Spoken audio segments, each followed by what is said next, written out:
The Friday, it's a cool, wet day. Well, good morning and welcome to Sunrise Daily. I'm Neota Igbe. Good morning and welcome. I am Bukola Koka. And I'm Ayamakinde. Good morning. Welcome. Today is September 29. It's a Friday morning, counting down to October 1. Welcome to the show. This happened, yes, indeed, everybody. And this one was on 28th, not this morning. But yesterday, actually, these images came through and it left a lot of people wondering. Let's have a listen to what transpired here.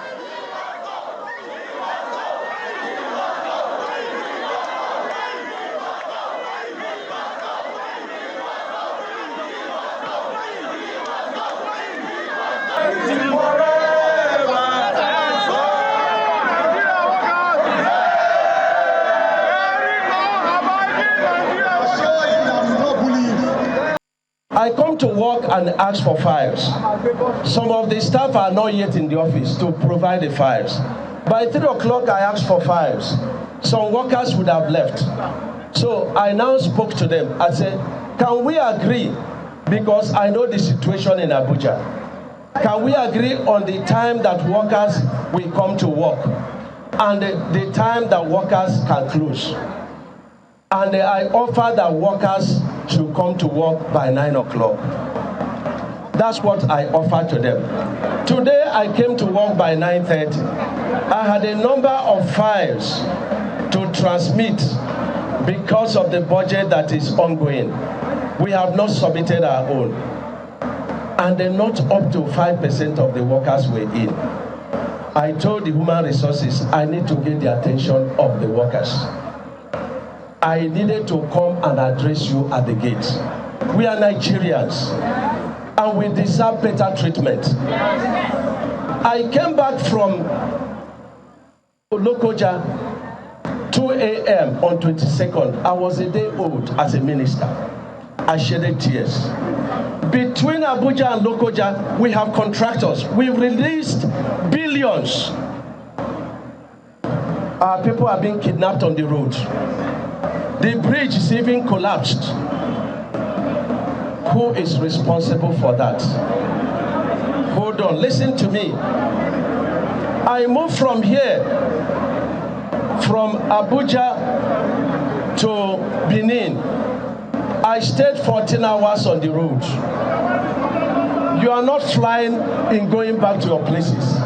You are going on these roads. You are going on these roads and you need to demand a better treatment. Well, just to be clear, the civil service, labor, it's not the first time that a governors have locked out civil servants before. Governor Amoso in 2013 locked out civil servants because of lateness to work. Governor Lawal of Kwara State at some time, 2019, also locked out civil servants in the state for the same reason, lateness to work. Governor Ayade, 2022, he locked out civil servants 2 times in 2 days. Why? Lateness to work. What time are civil servants supposed to resume? One of the responses of the labor movement, across Cross River State, the labor leader at the time, chairman of the state NLC, said that Comrade Okpepi said, labor can only talk to workers to follow service regulations, but the head of service should talk to the governor. Labor cannot support any wrong thing because civil servants are supposed to be in office by 7:30 a.m. while work starts by 8 a.m. But the approach of locking workers out is what we are complaining about. So how does the government then get the attention of civil servants to do what they are supposed to do? Countless questions here. Now, Labour has already earmarked that from October 3, next week Tuesday, Labour is going to go on strike. This same Labour is the one coming to work late. And this is not something that is just happening now from what we are hearing from the minister. So where do we go from here? Bukola? Well, Ayo, if operational efficiency is one of the things that the minister is demanding, then workers should give it to him. A lot is expected of workers. If part of our values would be patriotism, dignity of labor, loyalty, hard work, then we must be seen, to be true to those causes, true to those values. Asking workers to resume at work at 9 a.m. is, being lenient, being generous as can go. And those the structures on ground, for workers across the board, whether it's be the private sector or the public sector, is registration at work, either through the manual system or through the digital system, and then by that you can,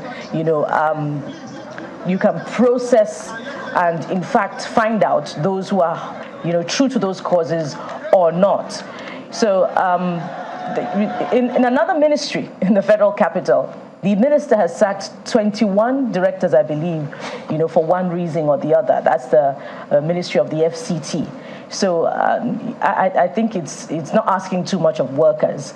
You forgot to add to that list, by the way, Ayo, that former Governor Ayo Fayose has had cause to discipline workers for arriving late to work at one time or the other. However, if in less than a few weeks the workers are unanimous in their chant, that the minister must go, there are other questions as well, to be asked of workers. If we were to investigate, perhaps, there are some things that we might also find about, maybe there are question marks about the minister's leadership style or the other. And this goes back to October 2022 when that viral video, was leaked on social networking site Twitter, of civil servants being flogged for arriving late to work or something, which was allegedly supervised by the governor, the minister was former governor at the time. Well, the minister's aides clarified that the video was not shot at the government parastatal, but at the Ebonyi International Airport, and it was, soldiers disciplining those who had come to attack workers at site or so. So if it's also about leadership style, this is a feedback that also should be viewed as objectively as possible. Nyota Jimilin. Well, nothing much to say. I mean, he who pays the piper dictates the tune. There are laws and there are rules and regulations in the civil service that need to be followed through. If adults like that could be, they come late and they don't want to be punished for coming late, and then they are screaming he must go. Come on, the minister is only enforcing what the rules say. He had an agreement. According to him, if you have a contrary statement, let us know. But according to him, you had an agreement for 9 o'clock, and by 9:30, you're not there. Come on.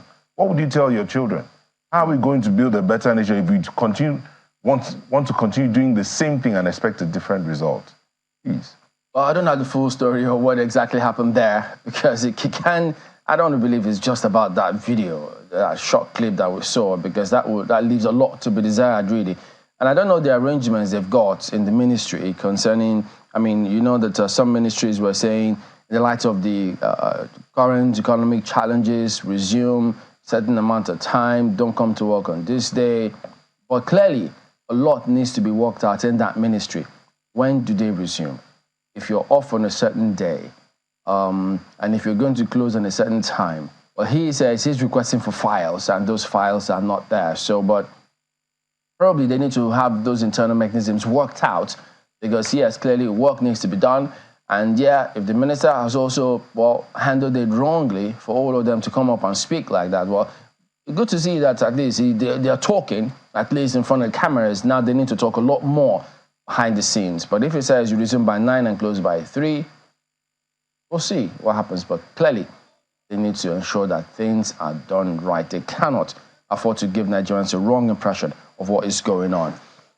So that said, let's run you quickly through some of the dailies. We've got a lot to unpack here today. Look at Vanguard newspaper. We might just limit it to one headline as we go on. Why you can't go on strike, FG tells NLC TUC. Says strike will be violation of subsisting court order. Who wants to be on the wrong side of the law? NEC appeals to Labour to suspend planned strike, urges patience. Asks FG Labour to continue negotiations at state level. We have no agreement with FG to suspend strike, described to NLC. Says no scheduled meeting with FG. NUPEN directs tanker drivers, petrol stations, attendants, others to comply with October 3 strike. CSO's right activists set to enforce sit at home. Describe petrol subsidy removal as self-serving policy of economic slavery. Of course, you know how the private sector will see this. They want to keep going and get things done. And I mean, I saw some protests in the States, and guess how they were? They were just walking around a certain area. They didn't disrupt economic activities. And the president, even though, went and joined some of those union workers when they were backing on the strike. But here, it looks very interesting. That's Vanguard this morning. Well, The Guardian starting out with something about the nation. Independence is just around the corner. Tales of woe, missed opportunities, unmet expectations, 63 years on. That's what the Vanguard's leading with. You see a picture of all those that have, all the men that had led this country at one time or the other. Or, well, we want to look at it. But beside that, nationwide strike, FG dangles carrot and stick to weaken Labour's resolve. Our stories there. But then this one at the bottom of that picture, Tax Reform Committee collected 5 billion naira from FIRS, says NAMI. NAMI was the acting head of that, or was the former head of that establishment. FIRS, Yes, FIRS says the committee collected 5 billion naira. What for? We'll go to business page 18 to find out exactly what they collected 5 billion naira from the FIRS. And that's it from The Guardian. Well, this Nigeria is up next, and it chooses to tow a different path this morning. Well, perhaps for obvious reasons, and that we'll soon find out. NAF strikes. Villagers abandon Anambra, Imo communities. IPOB, ESN deny destruction of camps. Suspected gunmen flee hideouts, sources say. This is scary to note that, there's a response, a definite response to the challenge of insecurity in the southeast, and, whether this is, renewed perhaps as a result of the coming off-cycle elections in Imo State is what we cannot be certain about.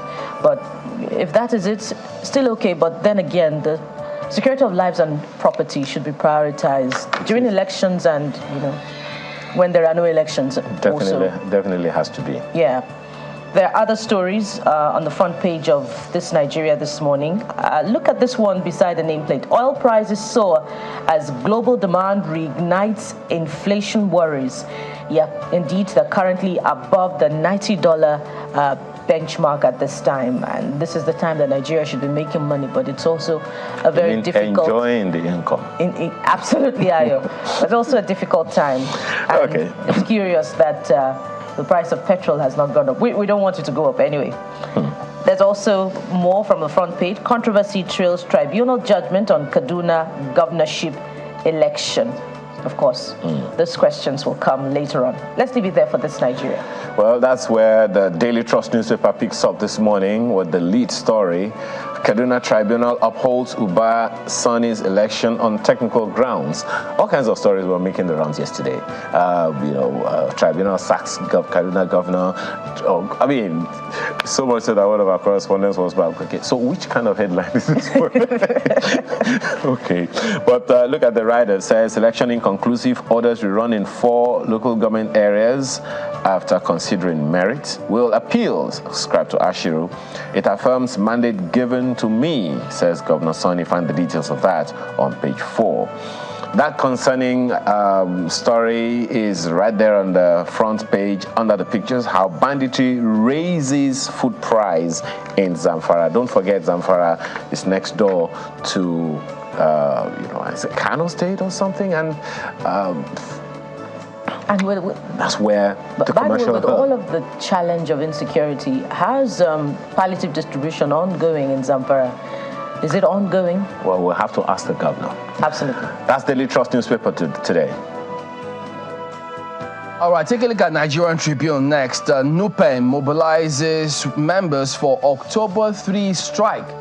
So also getting set along with NLC, TUC, even though the FG is telling them why they cannot go on strike. No agreement with FG to suspend strike. Describes the NLC. Respect court order. Don't embark on strike. AGF urges NLC. It was only yesterday we were also saying that we expected this kind of commentary to come through from government, and that in the light of that strike that TUC and RTEAN held in Lagos, saying that well, there's a court order which you're not obeying. That Lagos, the commentary from Lagos was that we have appealed. Well, and TUC said, well, where is it? You didn't tell us if you have a stay. If you don't have a stay, you know what the law requires. So that's the big headline here. Then they also have that Kaduna story about the courts, even though the Vanguard was talking about INEC lamenting as 241,715 Bayelsa, Kogi, Imo voters shunned PVCs. You say, look, the one they took the last time, they saw how things transpired, and now look at what it's turning out to. That's Tribune this morning. New Telegraph's next, and they lead with something slightly different from Labour. Says FG to tax wealthy Nigerians to meet revenue targets. Continues on page 3, but see that rider aims to achieve 18% tax to GDP ratio within 3 years. Now that's what they lead with New Telegraph in the amidst the controversy that's brewing in the FIRS about some monies moving where they're not supposed to, I guess. But hey, that's what they lead with here. Go to page 3 for more details. And that story about the Guba polls, the tribunal's judgment in Kaduna, is here as well. But let's quickly go above the nameplate and look at this one. Poultry farmers, price of chicken may hit 60,000 naira at Christmas, New Year. The price of eggs will continue to rise. That's what the New Telegraph's reading with. I'm not seeing it out there. I don't know if you can, but that's what I'm looking at here. And that's it from the New Telegraph newspaper. Chickens before December and start rearing them. Ayo, you're the expert at going to the markets. Oh, really? Yes, even more than some of us ladies. Coming from a woman, that's an award. Well, up next this morning is the Daily Independent. The Daily Independent leads also with the planned strike by Labour. Listen to this. Subsidy removal crisis. NLC, TUC begin mobilization for October 3 indefinite strike. And there are a host of riders there. I'll quickly run through them. NUPEN puts branches on red alert to ground economy. CSOs vow to enforce sit at home when strike kicks off. Strike beyond Lalong, Ministry of Labour to resolve. That's ascribed to NLC. Loaded one there. Tinubu's independent speech will address grievances. That's coming from NEC. And AGF says strike in violation of subsisting court injunction. And just one more story at the bottom strip. Tinubu's reforms stumble, threaten Nigeria's economy. It's coming from analysts, exclusive to the paper. Let's leave it there for Daily Independent. Well, on the front page of Business Day this morning, this is what you have. Flight to dollars heightens as inflation dwarfs returns. Find the details of that on it continues on the inside pages of the paper this morning. Customs, August revenue surges 70 to 3. Let me take that again. Customs August revenue surges to 343 billion naira, 343 billion naira. That's certainly a lot of money. The Business Day newspaper brings us to the end of this segment of the program. When we return, it's time to take on some of the issues as they come. Do stay with us.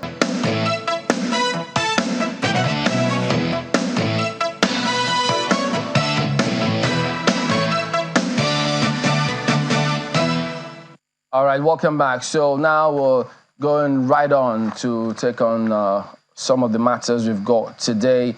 Mr. Fidel Okira joins us this morning. He is the Managing Director of Nigeria Railway Corporation, joins us virtually. Good morning, Mr. Okira, and thank you for joining us on the program today. Now, when this Lagos-Ibadan rail was launched, the cargo rail. We do hope you can hear us, though, Mr. Okiria. Now, of course, there was supposed to be a lot of excitement about it, but it turns out that they hit a snag. Because what we understand is that, well, users don't want to make use of that. They think that, look, there's going to be this double handling on the part of NRC, and so they were avoiding it. But we got some commentary from the NRC saying, well, they're looking into the matter if it's not been resolved as of yet. So could you go ahead and tell us, how did this even occur in the first place? Because we thought that everybody knew that the charges were already at one point. So was it an oversight in the first instance on the part of NRC? Yeah, I obviously thank God that we're able to break that yoke, that what government has spent money to build the modernized track, the standard gauge track, and we did everything to make sure that it got to the container terminal. As long as took off, it took us very backwards in the sense of our cost. So the issue is that at the terminal, they charge a fee to load the rail, which they don't charge on the road. And knowing that we cannot get to the inside the factory because there are no sidings into them, you still need to move them from the railhead to the various locations. That involves another cost of lifting them up the wagon into the truck. So by the time you add those costs, it became quite non-competitive. But however, we have to also make sure that we work our operational costs so that we don't lose at a loss. Because what we did is to beg all concerned to also reduce their costs. For instance, at APMT, they were charging 60,000 to load the rail. Whereas on the truck, they don't charge anything. And we partner with private people who bring their stackers, who bring their trailers to take the containers to their various locations. The one that left on Wednesday was done by Bono Logistics. The goods were brought in by DHL and going to British American Tobacco. So it took us a lot of negotiation. We have to calm down. And I think APMT also came down from their charges from 60 to 40. And at Monia, they also have to review their costs so that the owner of the loads at least get some benefit from going on rail. That's supposed to be the why we use rail. But however, we moved 60-40 container, 30-40 container wagon, and within 4 hours it was at Ibadan.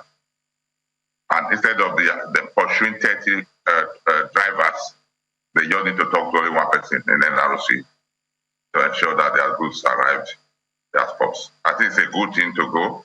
And those wear and tear on the road for 60 trailers, 30 trailers were off the roads that very day. But we are not saying they can go to the railhead and also pick the load instead of going that long distance. That's the beauty of having a functional rail. The vehicles will last longer. The driver will not be fatigued of doing a very long distance. Yeah. So, and the goods will arrive on time. So, Mr. Okiria, these charges that you mentioned now, are they going to be stable such that they won't get back there tomorrow and find out that it's a different charge from what you read out now altogether? So do they have the assurance of yourself and those other agencies that, look, shippers or importers, whichever one, cargo haulers, those prices will be stable? Well, our own is always stable. No, it takes us, before we increase our prices, we have to do some, go to not just the minister, to the president, to get it adjusted, because they believe the rail infrastructure is to provide an enabling environment for business to grow.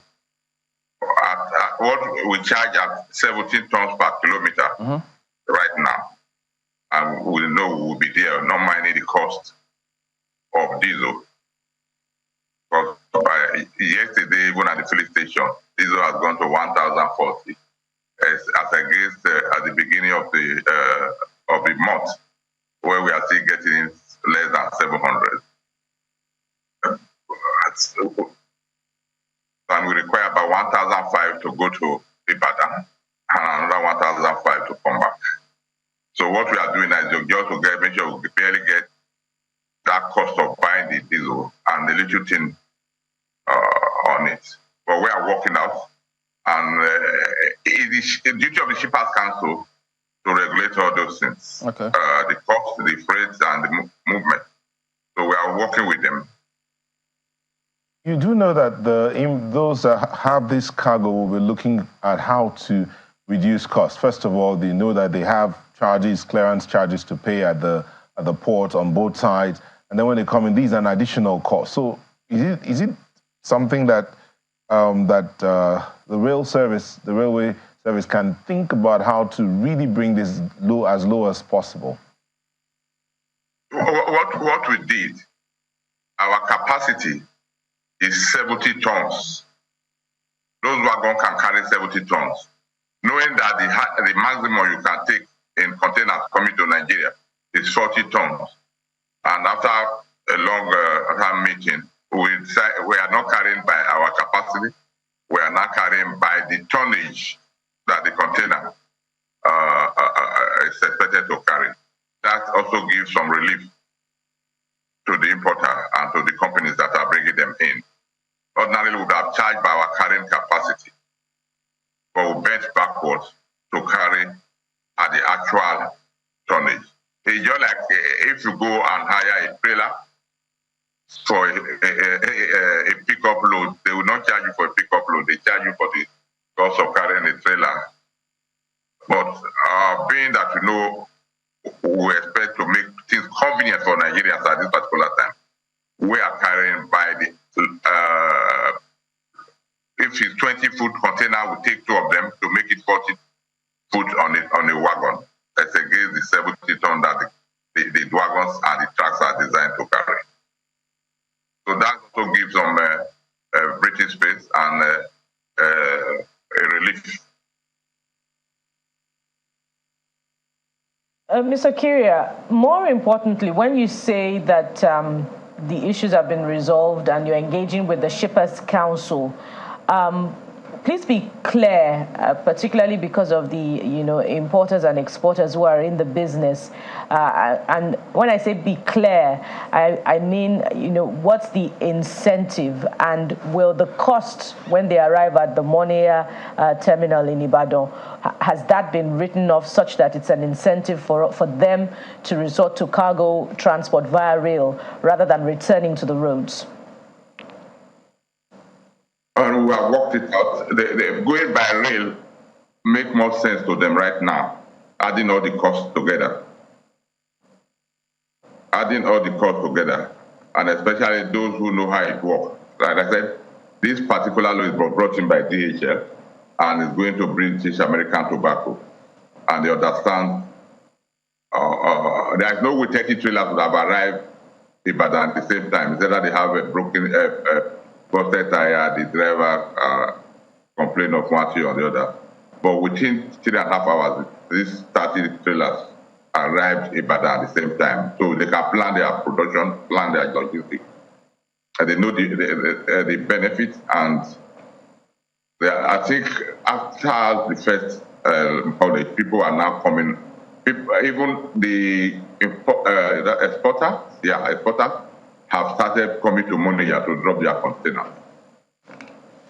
As at yesterday, we have received, I think, 18 containers that are going as exports to go to the port. So it will be better that when we go to Ibadan, we also come back with something. Then it will be a win-win for everybody. So when you say a win-win again, can you give us the exact costs, that they will have to invest for a particular trip from Lagos to Ibadan? No, a particular trip like that, 30 tons, was 5,300,000 and something, 5.3 for those 30 wagons. And that's significantly lower than what they would spend on the roads. On road, I think they charge right now between 400 and 500 per Ibadan, while our own is under 170 per container. That's scary to note. Also, Mr. Okiria, what's the potential in the long or short term now of the expansion of this cargo rail service to other parts of the country, such that there'll be less pressure even for more of federal roads? And how soon will the operations begin? And while you're filling us in on that, what's the guarantee for security, particularly when that cargo service begins to go further across the country, perhaps to the north? Okay.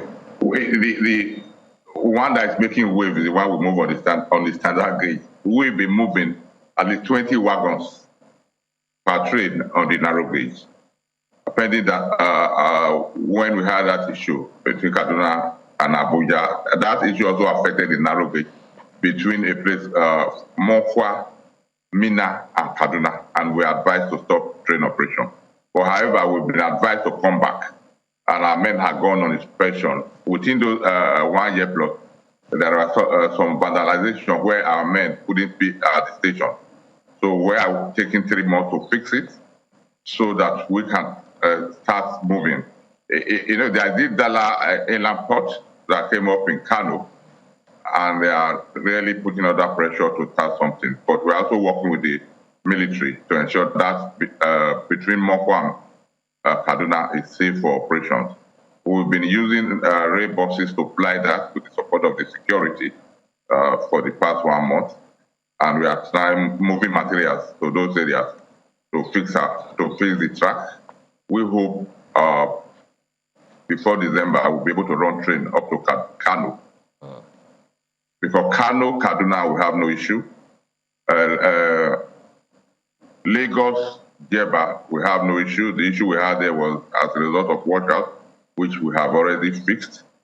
We have expanded the drainages, and the train can get to Jeba now. But our men have started working between Mokwa and Jeba to ensure that the track is fit for use. And the Dala Inland Port is putting us under tremendous pressure to commence. And we are working with that within the next 3 months. We will be able to take a train from Kano to Lagos and Lagos to Kano.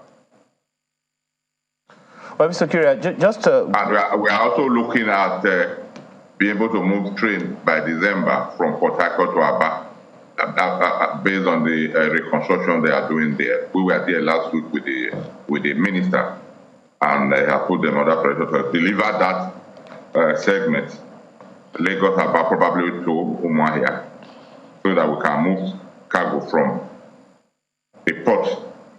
And that construction is supposed to be extended to Onne Port. It really is delightful to know that we are making progress, particularly in the area of preserving the roads by making sure the cargo trains work. But the question that I want to ask kind of relates to what Bukola asked you just a while ago concerning security on the roads. Add to that, the reason what happened, because if memory serves me right, rail service in Nigeria dates back to the 20s or the 40s. And here we are now struggling to get it back on stream. What happened before that made the train service go under the narrow gauge and the standard gauge? And what do we need to do to ensure that those things don't happen again, or that this effort we are making doesn't go back to a situation where we have to revive it all over again? Okay. The rail service over 100 years, over 125 years in Nigeria, and it was the mainstay of the economy. You can count the number of cars to talk of trailers before then. It's the either of lorries and trailers are coming. I don't want to use that they frustrated using their connection to ensure that rail was not properly funded as they went on that. We thank God that it's coming up now. People had government had the will and zeal and making that is doing the right thing to ensure that rail is back live. No amount of money spent on the road, and you allow this, you design a road for 40 tons, and you know that 70 tons are passed, it will fail. And for the security, we believe as a rail person, we have the minimum security we can provide for rail functionality, which we always have it inbuilt during the construction. But the security is depending on the national security. But like I tell people, supposing rail security is 100%, people have to get to the rail station, the load has to get to the rail station, and the road to the rail station cannot be covered by the rail security. So we have to take the entire security architect for the nation, and it also reflects on the rail. But there are minimum basic security that are inbuilt all over the world on a rail system, and which we also have in our own system. Okay, well... So what can make the rail not to go on that is to take it as it is, not to pretend. You see, we have government, it's not a business. And that's why, you see, all of people who don't know believe that because we are constructing rail, it should be a business thing. It's not a business service. The benefit, you cannot quantify it in how it reflects on the commerce and life of the people. They can travel at peace, with their peace of mind. Well, that's a little interesting. Don't quantify naira and kobo in commerce. Yeah. But well, it's interesting that you put it that way. I wanted you to speak further on the security thing because on the one hand, there was a time we had a railway police. You may want to speak to that as well. But when you say that it's not a business, it's a service, I'm wondering how, because you also said the other time you don't want to run at a loss. That's cheering news. Add to the fact that this revamping or this resurgence, this revival of the railway system in Nigeria came at no little costs to the nation in terms of loans. So if it's not a business, how then do we recoup those costs so we can become debt-free as a result of our investments in the railway service? Okay. I would say the countries that is giving the loan, they are also constructing rail in their country. They know they know that. That's why it's not the negotiation between the rail and the loan giver. It's between the Ministry of Finance and it's government to government. It's just like you are constructing a road. No matter how you tow it, if you don't spend more money on it, the concessionaire will not go back. In the US, I've been saying this thing, they started by individuals and it's still by individuals. Government have massive budget for those individuals to continue to ensure that they operate and construct rail. They give them mining rights and ensure that the money they are getting from the mine is used to construct rail. And after the rail was constructed and the operational costs were being supported by government tomorrow in the US, and they are owned by individuals. That is what when the airline was going under in America, they paid them out. Even private companies, don't forget the COVID, they bail them out because they know the benefit to the people. They cannot allow them to lose their job. Okay. So if you compare it to if you struggle to build houses, it's not because the money you use to build houses, you may not even have spent it paying rent all your life, but you want to have that peace of mind and have a place of comfort. So also transportation is either airport, air or ship or road. If you ask ABC to do 100 meters of drainage between Lagos and Ibadan, we will go and park with buses now. But rail, we maintain the track, we balance it, we do everything. So it's not possible for you to say you can make that profit. That can be what we are trying to show. If I say we have to make sure we are able to buy diesel to operate those freight and carry passengers. That's our target, because government pay our salary just as they pay the person in the ministry. All right. Well, good thing. Two quick things I'd like you to speak with, if you can. On the one hand, you have not responded to the issue of railway police, whether or not they are coming back to foster security in the rail service across the nation. And then secondly, perhaps there is some kind of partnership with states, with other states like Lagos, who are trying to introduce their own rail service as well in their different states. Before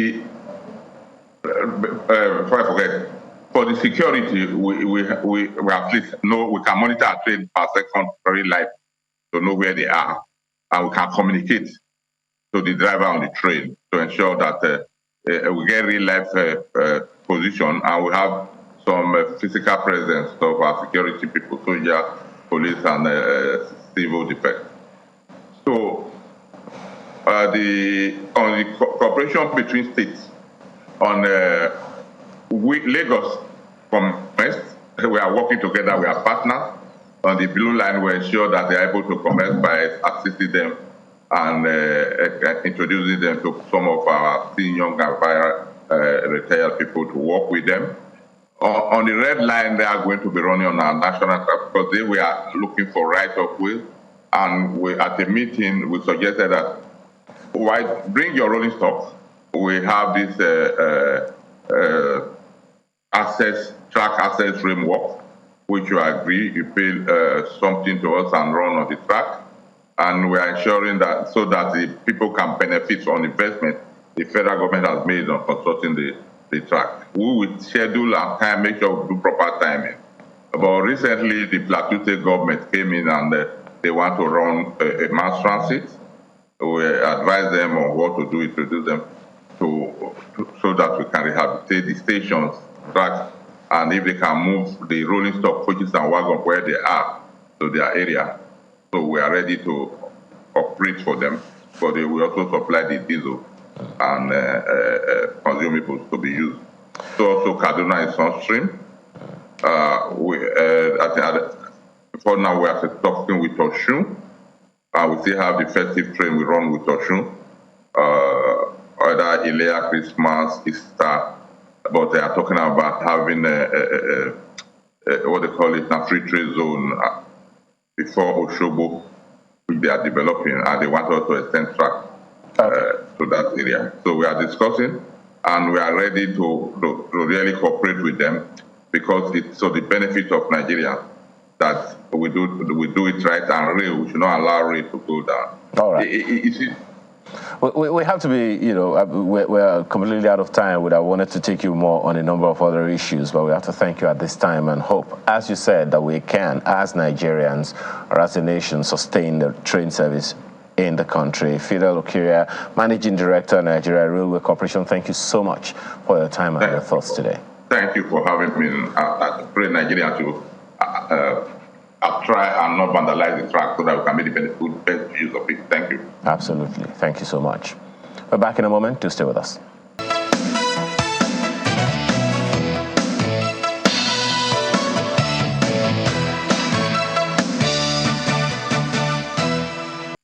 Welcome back. Now we're turning our attention to Kaduna politics. And yesterday, the tribunal did give some ruling. Of course, there are reactions from council to the PDP, the APC, even the governor himself also spoke, if we can get about. Here now, the perspective that came through after that judgment. The tribunal has dismissed the petition filed by the PDP. That is the ruling of the tribunal in the morning. But, by the provision of the Constitution, they are required to also consider the petition on merit. So on merit, two of them said that election is supposed to be conducted in 22 polling units because the number of the voters there exceed the margin of lead.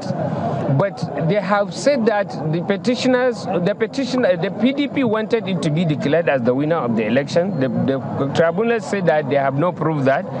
They allege that there are corrupt practices perpetrated by APC. They said they have no proof that. So in essence, as of today, the PDP petition is dismissed by the tribunal. Unless PDP appeal to the Court of Appeal, then we now know what will happen there. But the petition has been dismissed.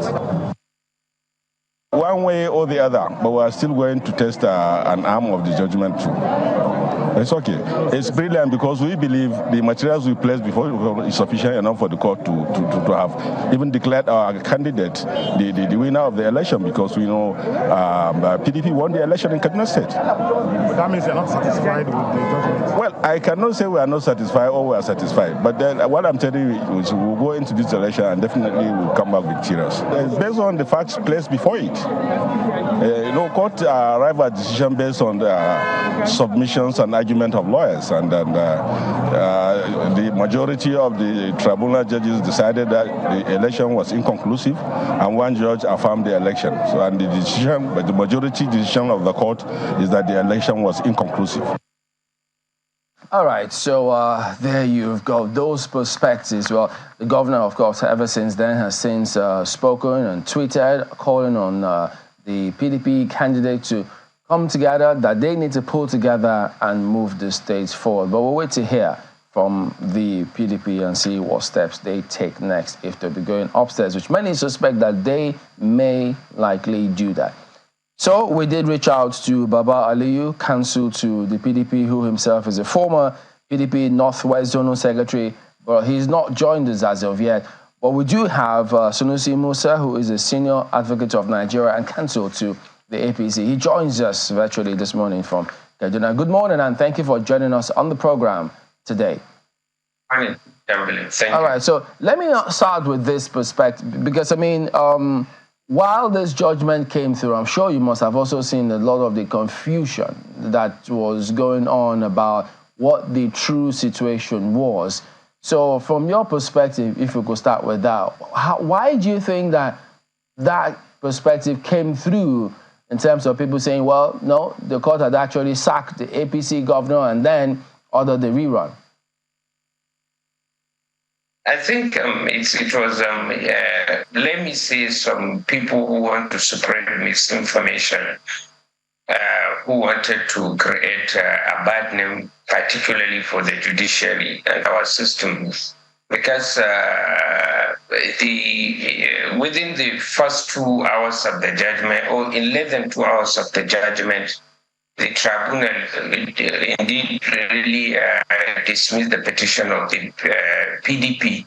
So one would have expected if there will be any news to go out at that time, it should have been that issue of the dismissal of the petition. But since I was in the tribunal, so I may not know, some mischief makers wanted to create unnecessary tension, and that was why they went out with that story saying that the tribunal did sack the governor of Kaduna State, which was not true actually. Okay, so technicalities is coming through yet again on this matter. Could you shed some light on why this appeared to be the case? But yes, Mr. Ashuru has spoken. We'll come to his statement shortly. So, but could you explain to those all of us here, why that was an issue with this judgment? I think that it's not about technicality, so to say, to that extent. That of the justice of the case. This petition ought to have been dismissed, I think, as far back as 16th of June or 26th. I can't remember. The rule is clear that at the close of pleadings, the PDP, the petitioner, whoever is the petitioner, has a duty to apply for the tribunal to start pre-hearing. And the provision of the Electoral Act says that where the petitioner fails to apply for the issuance of pre-hearing information sheet, then it should be considered that the petitioner has abandoned the petition. And that was what happened. So having failed to do that, we now apply that petition be dismissed because the law requires that the petition be dismissed. But, the tribunal couldn't go on to deliver the ruling at that time because by the provision of section 285, I think 8, all ruling on such had to be, tribunal is required to defer ruling to final judgment. So, and the tribunal was duty bound to deliver that ruling yesterday, and it did, and it has dismissed the petition. So, I think by and large that was what happened, and it is the law. It's not technicality, so to say. The provision of the law is there, and we must obey it if we want the court to listen to us and ventilate our grievances. Where we fail to do that, then we have nobody to blame but ourselves. Mr. Issa Ashiru has since released a statement. And it might be a little lengthy, but if I could just speak on some of the issues that he raised, much as he said, yes, concerning this Kaduna State Election Tribunal, it became necessary for him to share to his teaming supporters the true position of the ruling. And then he quotes, on the preliminary objection, the tribunal based on the majority of 2-1 judges upheld the preliminary objection of the respondent to the effect that the application for the pre-hearing was done prematurely, that is, before the service of the last set of petitions reply to the petitioner's reply, the second respondent's reply to the petition was served. However, the law enjoins the tribunal as a trial court to proceed to pronounce on the merit of the substantive suit, so that, he goes on to say, just skip that now, so that in the merit of the substantive suit, so that in the event that the Court of Appeal finds that the trial tribunal was wrong in its decision on the preliminary objection, it would have the benefit of pronouncing on the decision of the tribunal in the substantive matter. This is one of the points that he raised there. Could you shed some light on this particular, because he thinks something went wrong here? He perfectly put it the way it ought to be. That is it. The petition has been dismissed, but in anticipation that they may likely go on appeal, which I pray they may not. Because now the tribunal, it means that if the Court of Appeal finds that the tribunal was wrong in saying that they have abandoned their petition, then because Court of Appeal is not a court of first instance, it will have to now send the case back to the tribunal for trial. So in order not to waste time on that, this is where the tribunal will just go ahead and determine the petition on merit. So when they go to Court of Appeal, then the Court of Appeal will take a decision holistically based on the ruling and based on the judgment. Well, Mr. Sunisi, just 1 second, because I can see that you're still having some conversations, and we'll be taking a short break in a while. But just before then, we understand from that same statement that my colleague read, the tribunal, the statement quotes further, and I want you to confirm whether this is true. The tribunal, by a split decision of 2-1, accordingly nullified the election of the governor of Kaduna State, ordered that the certificate of return be retrieved and fresh elections be conducted in some polling units in 4 local government areas, and the outcome thereof be reckoned with before the declaration of the winner of the governorship election in Kaduna State. Can you confirm that as well? No, that statement is contradictory in itself. When in the beginning it says the tribunal nullified the election, and it wants to say that the tribunal direct that the election should be conducted in some polling units. And the two statements are incongruous. Because if the election was nullified, then there couldn't have been an order for election in some few polling units. What the tribunal did was to say that there ought not to be declaration until election is conducted in 22 polling units, majority of them. While the fine judgment of the chairman of the tribunal upheld the return of Mr. Obasani as the governor of Kaduna State. Well, let's take a quick break because there are questions around whether or not that's what the CTC says, but we'll explore that when we return from this break. Do stay with us.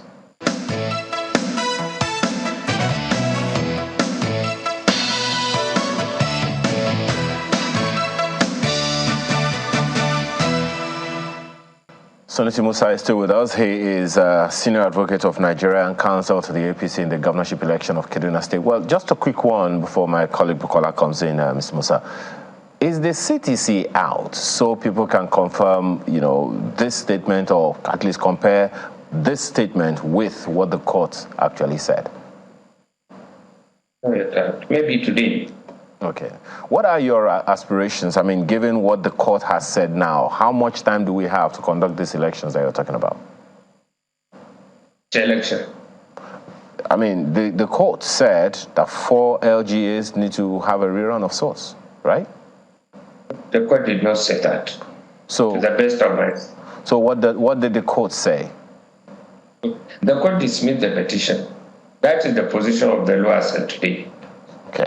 So when this statement that says that the certificate of return be retrieved and fresh elections be conducted in some polling units in 4 LGAs and the outcome thereof be reckoned with is not true? Read the statement. You don't read his statement in total. He agreed that the tribunal has dismissed his petition, but he said that by the law they are required to look at whether his petition has merit. And that is just, by the way, like an academic exercise, since the petition has been dismissed. So whatever is said by the tribunal after that, unless the order of dismissal is reversed, the issue of conducting new election cannot even arise. Well, Mr. Musa, the confusion raises 2 issues for me. First of all, let's go back to Mr. Ashiru's reaction to the judgment, where he says the law enjoins the tribunal as a trial court to proceed to pronounce on the merit of the substantive suit, so that in the event of the Court of Appeal finds that the trial tribunal was wrong in its decision, it would have the benefit of pronouncing on the decision of the tribunal. Do you worry that if it heads to the tribunal, the appeal court could, take advantage of this and also of the split judgment 2 against 1, to give the PDP to grant the PDP its prayers? Why should I be worried? Me, as a lawyer, I've done my job, and we've succeeded in presenting the case of the respondent, and we believe if they go on appeal, the decision of the tribunal is going to be affirmed, that the petition has been abandoned, the dismissal order will be affirmed. And also, we believe if they go to Court of Appeal, the Court of Appeal will reverse that order for election to be conducted in certain polling units, because you need to read the judgment of the chairman of the tribunal, which is in the minority anyway.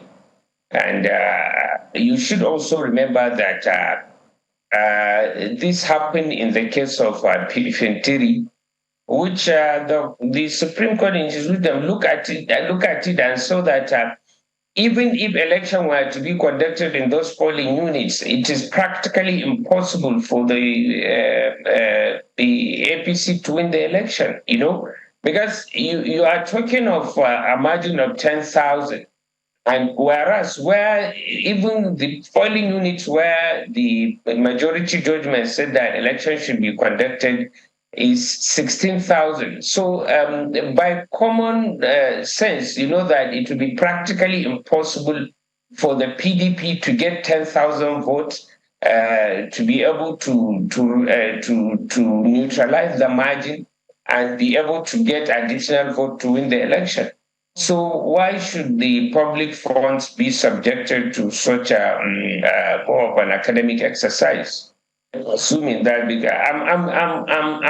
I'm confident that the order of dismissal is going to be sustained even on appeal.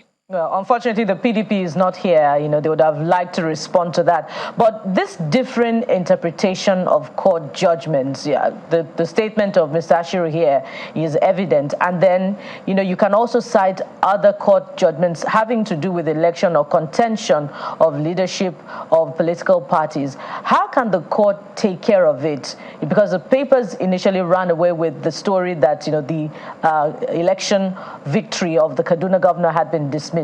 How can the court take care of this ambiguity in its rulings?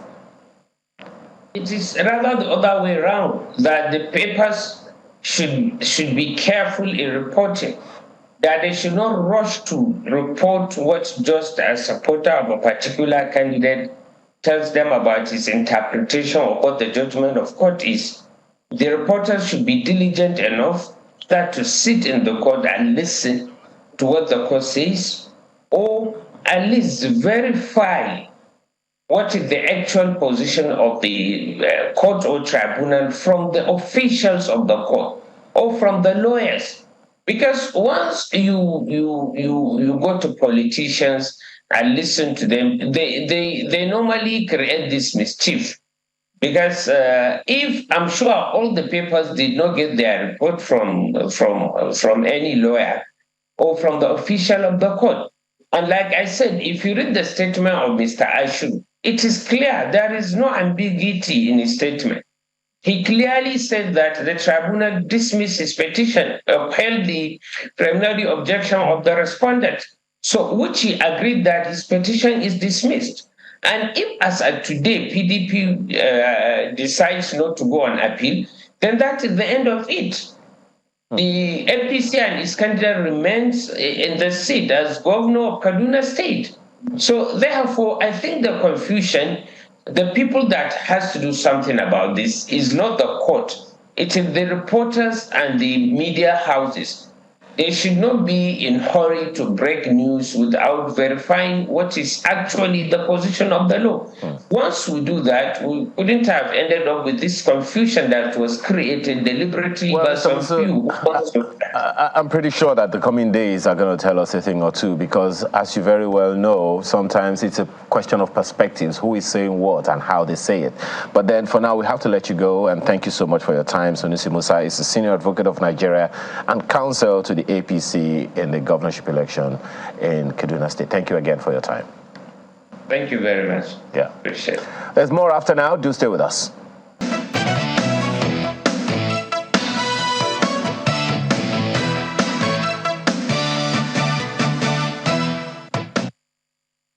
Okay, welcome back. Well, actually, as we also did started by saying, we did invite the PDP to join in that conversation with the APC council, but he failed to honor the invitation. So if they wanted to respond to it, he would have honored the invitation, but that didn't happen. Now we're moving on to politics in Ebonyi State, and the judgment was also handed down where the court did uphold the election of the governor of Ebonyi State. Mr. Salazano is here with us. He's a lawyer. He's a member of the PDP in Ebonyi State. Thank you for coming on the program today. Thank you, Chamberlain. Good morning, Otto. Well, it's that time again now. You just had different judgments and you're wondering what's going on here. Where's the consistency? Where's the principle? Where's the precedents are they relying on? But, well, I guess they always tell you it is what is before the judges that the judges have got to rule on. And if the councils don't argue that case is right, they'll tell you we can only rule based on what is in front of us. So be that as it may, concerning what went down in Ebonyi, we also have seen dissenting voices here and there about that particular judgment. But clearly, I don't think your principal is accepting that. Tell us if it's going to go upstairs. But what were your immediate reactions when that came through? Well, thank you very much, Mr. Chamberlain. I was in court on that day, and I followed the proceeding too before the day of the judgment. And the environment would tell you that a party understood or knew what was going to happen before the judgment was even delivered, because you find the APC guys had come with coolers of food, drinks, meat pies with band, ready to celebrate. I thought that's what politicians do. No, not for a litigation where you should have some level of anxiety. Whatever the case is, you should have not too confident that, look, this one I've won it, don't worry, you just go, I've won this one. So it's crazy what is happening in this country this electoral season. And then listening to the judgment on that day, one was really, really shocked when you hear a judge tells you that you can bring an election petition, and correctly so, under Section 177 for governorship, which is dealing with qualification, the Constitution 177. And this petition in Ebonyi State was brought under Section 177C of the 1999 Constitution as amended, which is to the effect that the APC candidate, as at the time of the election, was a member of PDP and was not sponsored by PDP. Which is not what the court thought. Which the court just threw the thing away somehow, very funny. Now, 177C provides that part of the qualification, A, it must be a citizen of Nigeria, B, a minimum of school cert, C, must be a member of a political party and sponsored by that political party, not another political party. Now, the Ebonyi State case is that the APC candidate, who is now the governor, was a member of PDP, elected to the House of Assembly on the platform of PDP. And then in 2020, the then governor decamped to APC. The parliament was afraid of openly following him, even though they were attending APC activities.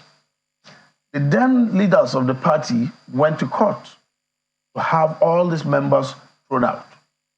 And in their defense at the Federal High Court, Abuja here, they said they didn't decamp, that the PDP had no evidence that any of them had resigned or that any of them had cross-carpeted on the floor of the House. Be that as it may, the Federal High Court declared their seat vacant because it's a provision of the Constitution for parliamentarians. When you change party, when the party is not divided at the national level, you lose your seat. They appealed that judgment, particularly the Speaker, who is now the governor, appealed that judgment in Abuja. And ground 4 of his notice of appeal is that the PDP did not show or prove that he has decamped, and they didn't produce any letter of his resignation from PDP. He went further, all of them went further to approach the Ebonyi State High Court and got a judgment that said they were all still members of PDP and should not leave the House so long as they remain members of PDP. That judgment remained valid until the time APC did primaries, which was more than 3-4 months after that judgment. There's some days to election. A judge that is completely functions official now purported that he has set aside that judgment after like 5-6 months, that he has set aside the judgment so that the cloud of PDP will not hang above this candidate. Well, is there anything wrong with the process of setting that aside, as of course, if when you give judgment, there is a time limit within which you can set aside your judgment if people complain that it was obtained by fraud or any other reason that are justifiably allowed by the rules of court. Did anybody challenge that? Nobody challenged. The people who got the judgment were the people that went as they set it aside. So you see how we play with our judiciary, and it is not going to help this nation at all. So you play with judiciary here, you now come to election petition court, you are still in the court of appeal, and you're still appealing the judgment that removed you, saying you are still a member of PDP, and then you come to the election petition court, and you now say, the Federal High Court has even removed me, so I'm no longer a member of PDP. I have never been. I have resigned. This is my resignation letter. You brought 2 resignation letters. The one you addressed to the PDP or ward chairman was not signed. An unsigned document is worthless. Then the second one, you wrote on your official letterhead paper as speaker, and you address it to APC Ebonyi State that you have resigned from PDP. If you want to resign from a party, do you resign through the opposite, another party, or through the party you belong to? Now, in order to excuse the conduct of this man, the tribunal categorized section 1776C as pre-election. A provision they had agreed while reading the judgment that it is a ground for which you can challenge pre or post-election. Then suddenly they said, but this challenge is about nomination and sponsorship, so it's pre-election. What is the word used in section 177C? But it says sponsored by that political party. So if you're sponsored by another political party, it's not a pre-election matter. You argue that that particular clause should both be pre and post. They agreed, not me. They agreed. They agreed. But the judge, the court they kept quoting, which is the presidential election petition court, the judgment, PDP and APM, that also created confusion. Even in the confusion that the PEPT created, they agreed that for presidential, that section is 131 for presidential. They agreed too that that section is both pre and post-election. So how then did they then say in this particular matter that no, it's not pre and post? That's possible. So that's the point I'm making. They said it's pre and post. Then they now created another argument that said it is nomination that we are challenging. What do you mean? Okay, but your party challenged that election on the basis of the governor not being qualified to contest election at the time the election held. Yes. But the tribunal judge that tribunal rule that let me just see if I can just read that clearly.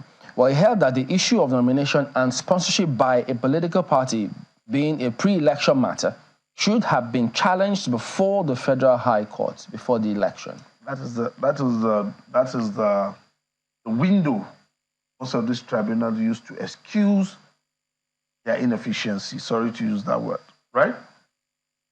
Nomination and sponsorship is not our problem. Nobody said, nobody is challenging how he emerged the candidate of APC. Nobody is challenging how he emerged. But what we're saying is that APC cannot sponsor a member of PDP, as clearly provided under section 177C. So the tribunal cannot say that that also borders on qualification? It is qualification. As at March of this year, that election took place, this man we're talking about paid his membership due in PDP, the month of election. The membership register of parties obtained from INEC, his name is not in APC, his name is in PDP. Because the tribunal declined jurisdiction to entertain that matter on the grounds that Winfuru, his sponsorship of APC was an internal political matter. Well, so you see it. So what are we now saying is that the law is of no effect. Qualification, section 177C is of no effect. So let's go. That is what they are saying. So we should just delete that section. You know, so far... We should delete it. Pardon me, did they say it was of no effect because if they decline jurisdiction, it doesn't mean that it's of no effect? If they decline jurisdiction, where you are saying that someone is a member of your party or sponsored by another party, then they now categorize it under nomination. It means they have made that section of no effect. You see, you can make anything nomination if you want to be mischievous. You can make everything about nomination except the conduct of election. So it means you cannot challenge qualification at all because all qualification issues arise before the conduct of election. Right? All arise before conduct of election. Qualification is not about the voting itself. It's what makes you entitled to participate. So if you want, you can put even certificate issue as qualification nomination. So let me ask you this question. All of them as nomination issues. So let me ask you this question. When your party saw that the governor had been put forward as a candidate of the APC, did your party go to court? You cannot do that at that point. No, saying because you just told us here that as at March. This election was March 18th. Yes. Well, you just told us that as at March. Yes. He just paid his dues. Yes. Into the PDP. PDP, right? Yes. But as at March, he had already had the ticket of APC. Good. That's what you're saying. Good. So did your party go to court now, at that time? I get your point. To say this man that is contesting on this platform is still our member. And that is the interesting part. Because until you participate in an election, do not have locus. Until the election is conducted, it is a candidate who participates in an election that can go to court. Now, if you go to court at that time, it is an internal party affair before election. Only a member of APC at that point can challenge him. And not any member, a member that ran for governor with him in APC. And that challenge has to come up, right? 14 days from the day they conducted their primary election. Somebody in APC did that. One of his colleagues that purported to have also joined APC. He lost, he won APC ticket. The person who ran against him went to court, won at the Federal High Court. The man went to Court of Appeal, he won, and then they got to Supreme Court. Supreme Court said, you are still a member of PDP. And that was how that House of Assembly member lost his seat. And this tribunal told us it was a judgment in persona, that only that person can benefit from that judgment. No, the Supreme Court interpreted law. It's not a property case that they went for. All right, let's bring in Ayo and Buki. Well, thank you, Chamberlain. You know, I find it very interesting, and I think I like the angle that Nyota came in all of this conversation. So, for you, what next, Mr. Ono? Review the judgment and approach the Court of Appeal. Certainly, we will not want a bad precedent to be laid in our electoral jurisprudence. We would like to see the end of this matter. So, to allow this will be to endorse a very, very unjust judgment. This we won't do because of our personal interests. We're doing it for the collective interest of Ebonyi people and Nigerians as a whole. Because the law is the law. We cannot be bending the law whenever it suits us to benefit any individual. We can't do that. There was no question. There was no question that the resignation letter he purportedly tendered, we didn't tender that letter, he tendered it in court, was unsigned. So, and then you hear the court now telling us, oh, we didn't bring his ward chairman. Do we have to bring his ward chairman when he has brought a letter addressed to the ward chairman that was not signed? What is the position of the law on unsigned document? And no comment was made about that. Well, Mr. Ono, you are a lawyer, so a number of the issues that have been raised. There are more questions than answers, I imagine, from this. A number of issues that you have raised. So a number of the angle that people might be looking at it, that they might be interpreted in some quarters would be, are you then questioning, Mr. Ono, the integrity of the judiciary or the position of the judiciary, the tribunal, on this particular case? Thank you, Makinde. As a lawyer, I have always advocated for the establishment of a constitutional court, because these are tribunals that you find everywhere every 4 years are becoming a terrible jamboree. You remember the case of Osun State, where they were even writing song Buga. You know, you see all of the things they do. You bring judges from Sharia court, you bring judges from customary court, you bring magistrates who do not have the necessary trainings to adjudicate election matters, to come and do election tribunal. It's just like sending people to go and get empowered every 4 years. So many of these people go there just looking for what they will get, not looking to deliver justice. But if we have a constitutional court in place that is permanent, election cases go there, and the only appeal that can arise from that court will go straight to the Supreme Court. An appeal from that constitutional court will require the court sitting in its full complement of all the justices, the Supreme Court, so that you take away the powers of the Chief Justice from nominating those that will be in a panel. If all the justices of Supreme Court are empaneled to review decisions of a constitutional court, you will begin to find consistency in our electoral jurisprudence. I give you an example. You go to the tribunals in Plateau State. There are 2 panels for National Assembly. Go and check what they are doing. They are giving completely inconsistent decisions. One going left, the other one going right on the same issues. So we must do something about this election petition tribunals or whatever. Many of them don't care about the states they are sent to go and adjudicate because they are not from these states. They have no interest what happens after they give their decision. Look at the one in Kano, where a judge descended into insulting supporters of a political party, calling them terrorists, calling them all sorts of names. A judge shouldn't do that. So we must deliberately change this position.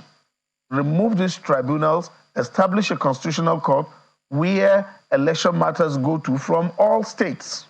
And from this constitutional court, you go straight to the Supreme Court, and all the justices of the Supreme Court must sit in that panel. Each of them must give his personal opinion on such a matter. That is how we can develop our laws. Well, Mr. Ono, on the conduct of the judges, I guess it would be hard to query you on that, but on the qualification and the nature and manner of your appointment, I wonder if your position is subject to empirical study. But let's take a second look yet again at the court's decision on your petition, and it's reminiscent, of the ruling on the APC against the candidature of the Labour Party in the presidential election court, where the presidential election petition court ruled against the APC, saying only a political party can determine its own member. It's the same also with the Kano Election Petition Tribunal, where the tribunal also ruled against the APC's petition against the candidature of the NNPP candidate and governor.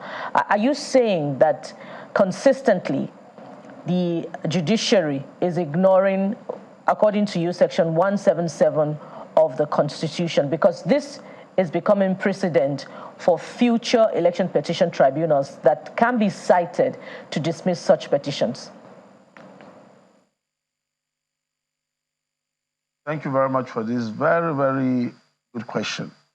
Political parties are free without any form of interference to determine who their candidates are. However, in doing so, they must ensure that the candidates they are selecting is also not a member of another party, so that they don't fall short of the provision of Section 177C, where you go on sponsoring the candidate of another party. Where the problem lies here is that this person did not resign from PDP. He didn't. We're not saying APC was not supposed to nominate him. They are free to do so, but ensure that he resigns from PDP properly. That is the whole issue. Let him resign. You are free to join any party of your choice. But when you're living where you were, exit properly. Don't just sit here and sit there. You can't be in 2 parties. Go and read the case of Uche Nwosu in Imo State. The Supreme Court said you can't be in 2 political parties. So he never resigned from PDP. That is our own complaint. We're not saying, ABC, you ought not to sponsor him. You ought not to allow him join you. He's free to join. But if you want to be sponsored, resign properly from PDP. That is the whole case. If you didn't resign, you cannot be in 2 political parties. So it's not nomination that we're challenging. It is the sponsorship of our member. Qualification. He's our member. We keep telling him, you have left. He said, I didn't leave. You have left. I didn't leave. He's in court of appeal. That matter is still there till this minute. And he has sought for and gotten stay of execution. Stay of the judgment of the Federal High Court. Yet, this tribunal said, no, that judgment is still in force. This man has stayed it. And you say it's still in force. We do thank you for coming on. You said you're going to go upstairs on this particular matter to pursue it to its logical conclusion. Thank you for coming on today on the program. We will be back in a moment. Stay on with us.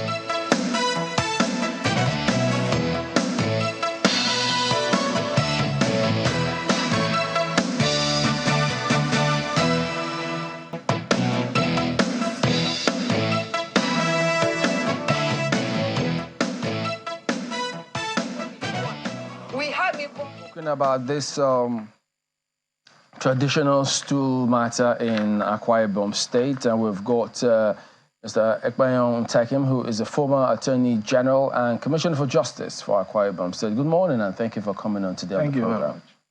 Well, many wonder what's going on, why this is an issue, but looking through the comments of the Commissioner for Information here, just trying to explain some of the facts where he did state that this paramount rulership matter seems to be the crux of the whole thing. So maybe you start by telling us now, is this about being a paramount ruler? Are you a paramount ruler? I'm a legal practitioner.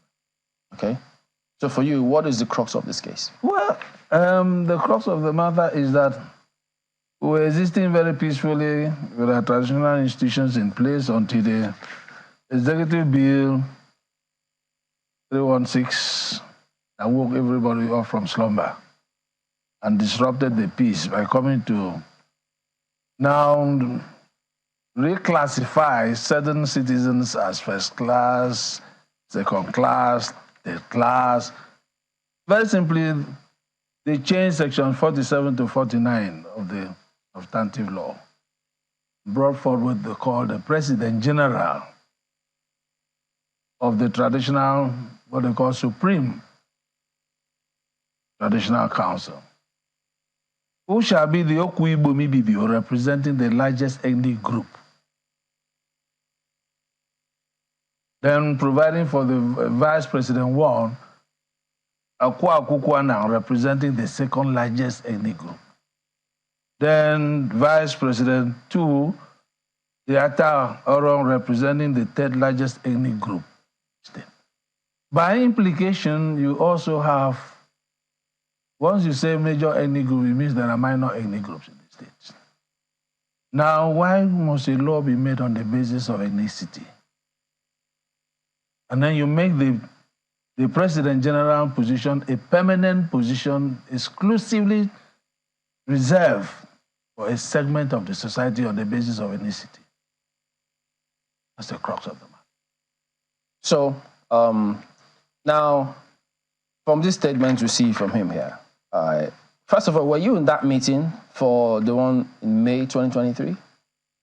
Because he says that here, their Royal Majesties in a meeting attended by all of them, with the immediate past governor and the incumbent governor, agree without any dissension to all the contents of the current law, which strangely is now subject of the protest. He says all of those paramount rulers who are concerned with this matter were all there.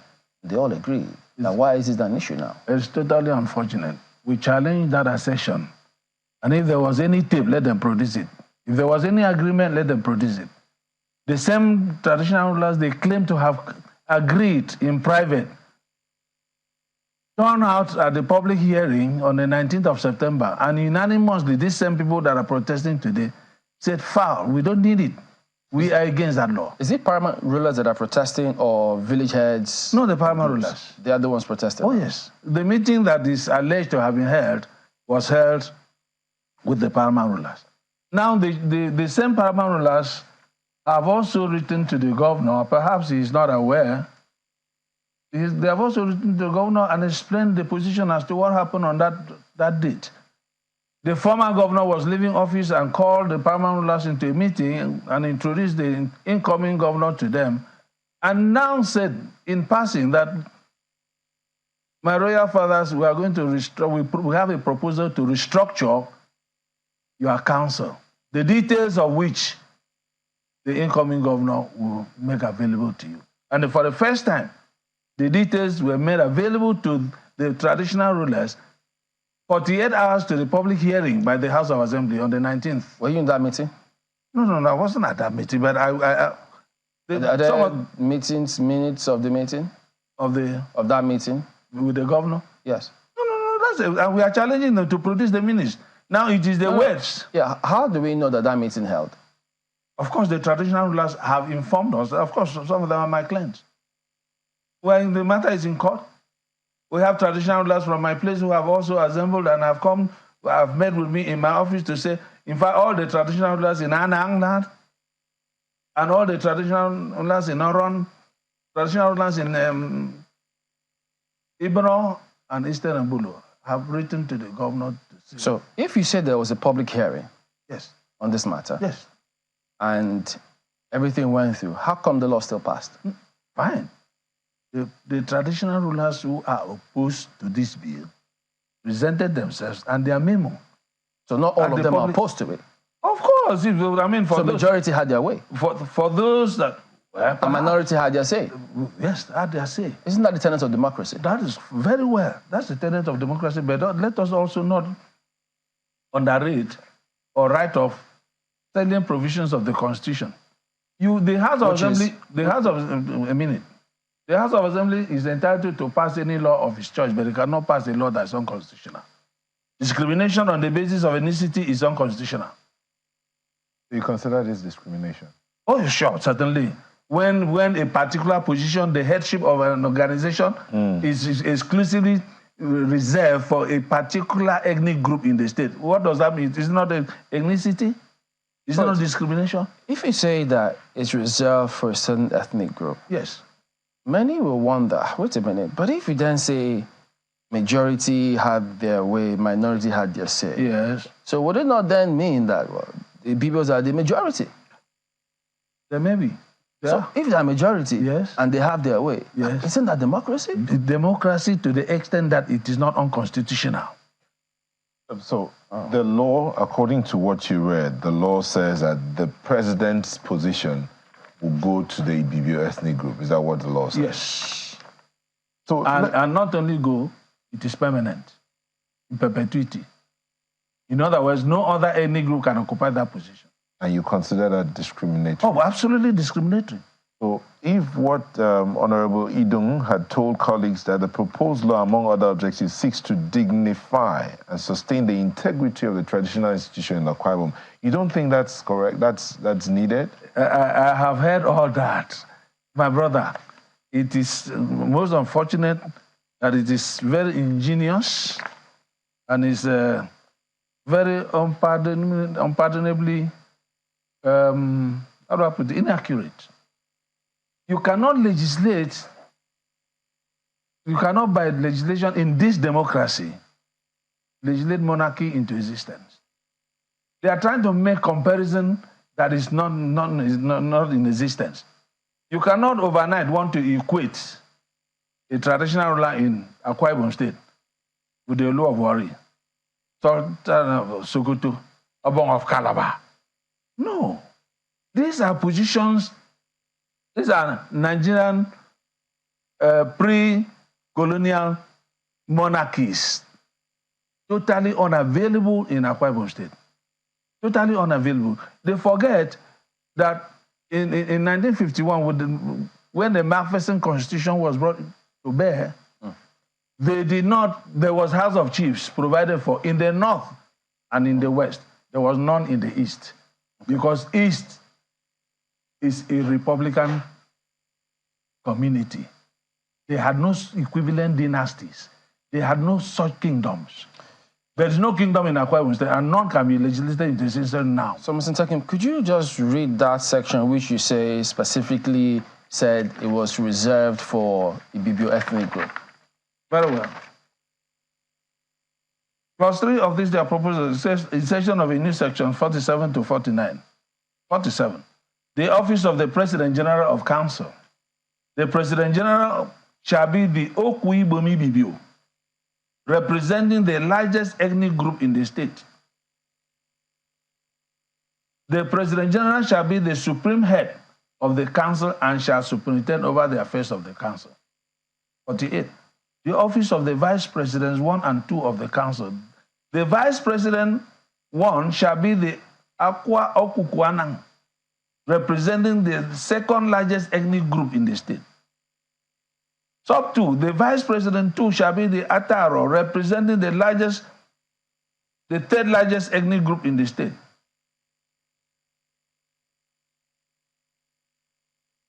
A law passed on the basis of ethnicity. So, all right, no, can I say this? Now, yeah, my colleagues in Lagos will comment soon. Now, okay, assuming without considering that that's the case, yes, even if they were to go back and revisit all of these things, that's right, you say that the Ibibios are the majority. Even if they get back to it all, yes, and they are still the majority, yes, what are the chances that this same thing won't still go and happen in this particular way? Let us not forget that the House of Assembly, by law, is entitled to make constitutional laws that conform to all the provisions of the Constitution, and any law that does not conform to that is a nullity ab initio and is challengeable. 2, they are to make laws for the peace, order, and good governance of Akwa Ibom State. Okay, let's bring in our colleagues in Lagos.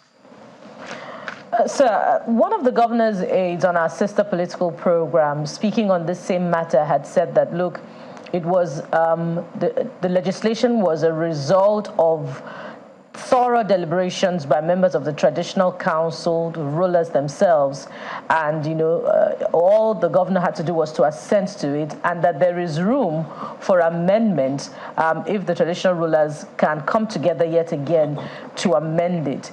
But from what you're saying now, it appears as if the State Assembly has gone ahead to assent to the law because there was a seeming division between and amongst members of the traditional council themselves. So if there was that division, is there a possibility, is there room for that amendment as explained by the governor's aide? There's a possibility of amendment. There's a possibility, if they want to do the right thing, there's a possibility of amendment. If they had the will to promulgate this law, they also must have the will to amend. They should not allow ethnic emotions to overwhelm peace, order, and good government of Akwa Ibom State. We cannot just wake up overnight to murder peace in the state, for God's sake. We have existed for 36 years very peacefully. And what is the rush? What is the essence of this law now? Let us say this. We are very suspicious of all these efforts because in recent times we've had situations where suddenly they declared that Akwa Ibom State, after 35 years, had no map. And then decided to make maps and then decided to divide people's lands all over the place and cause mayhem. Now they proceeded in this same traditional matter to now issue certificates of recognition to village heads that are all over the state with an Ibibio title of a Teidum, a nomenclature unavailable in any other part of the state except Ibibio land. Now that was opposed and administratively taken care of, and they changed and brought back the village head. The dust of that did not even die. Now they have brought this. We feel that there is more to this design than meets the eye. You cannot just come and legislate a kingdom into existence in this century, in 2023. You now want to legislate an Ibibio kingdom into existence. But let me say this, for the avoidance of doubt. The majority of the good people of Ibibio land are opposed to this bill, including the traditional rulers of Ibibio land. And majority of them are opposed to this bill. Yeah. This is crafted by just a tiny portion of, with the greatest respect, politically minded and ambitious Ibibio friends. Well, it's also interesting that there is a group also in Akwa Ibom, Akwa Ibom United Front and the Peace Advocacy Initiative, claiming that it's also politically motivated. My question around this goes straight to the membership of the House of Assembly. As you mentioned, there was a public hearing, and I believe that the members of the House come from various parts of the state, including some of the traditional rulers who you say are not happy with this decision. So I'm wondering how this law could have passed when the members of the House should have gone to speak to their traditional rulers and all of that. So I'm wondering how you think it was possible for that law to pass without the members taking a cue from their traditional rulers. It's a little befuddling, don't you think? They did. They did. I can confirm to you authoritatively that the members from the affected communities of Akwa Ibom State on the floor of the House of Assembly resisted the passage of this bill. And of course, when the Speaker drops his gavel, that's the end of it. He refused to call for the division.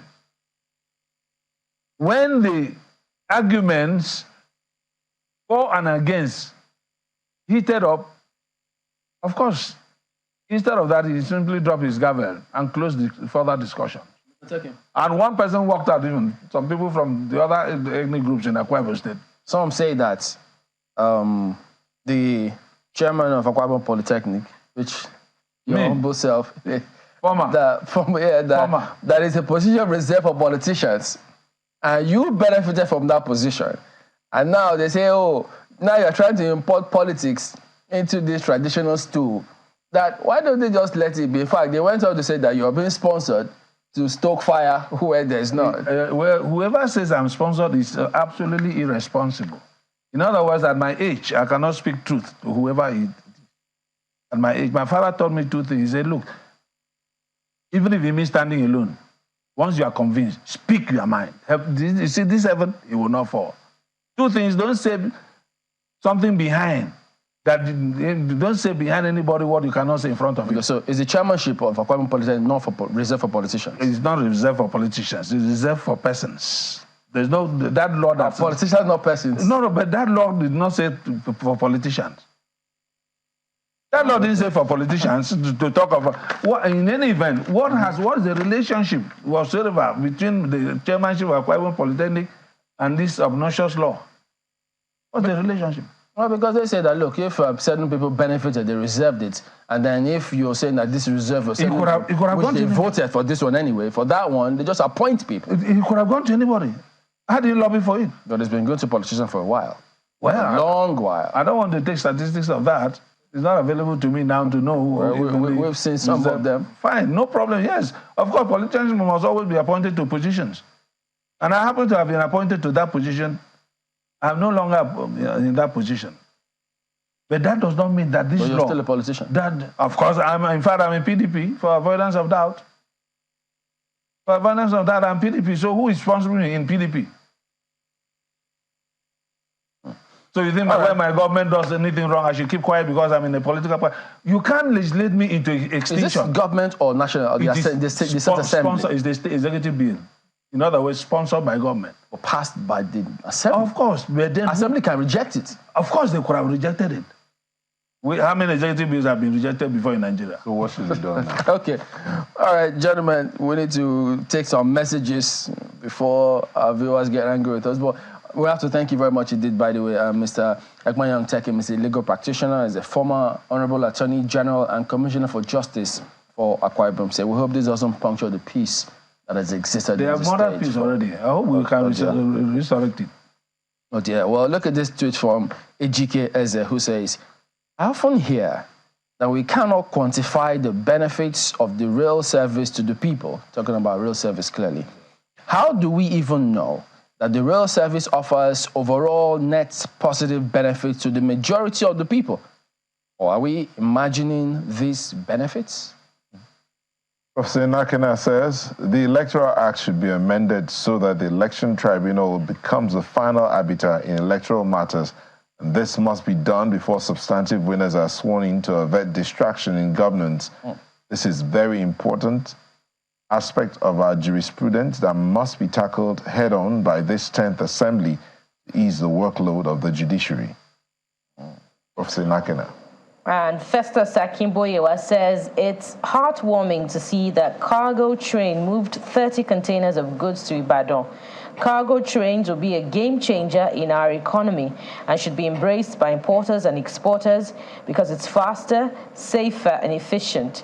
Gradually, Nigeria is making progress. Let's take this last one. It's an email from Abiru Kenneth, who says, while I applaud the revival of railways across Nigeria, especially the cargo railway, I must express my fear of the efforts being wasted due to lack of maintenance culture in the country. Our leaders must understand that the progress of any project can only be sustained by maintenance culture. Well, that's a comment from Abiru Kenneth brings us to the end of the program today and this week. Well, just to remind you that it's a Friday morning. Amaya Makine, have a wonderful day and a beautiful weekend ahead. Thank you for watching indeed, and have a blessed weekend ahead. I am Bukola Koka. And indeed, enjoy your weekend. I'm Neota Egbe. Maybe we didn't see that of the Akwa Ibom stool because, I mean, we just finished right now. So maybe some are still typing, but not to worry. We'll see how we can take them next time. Thank you for watching and for the week as well. We'll see you next week. Oh, by the way, that happens to be the Independence Week. So we've got a special for you on October 1st and the 2nd. So keep it locked here at Channel TV. Have a very good day and a weekend as well. I'm Chamberlain, so goodbye.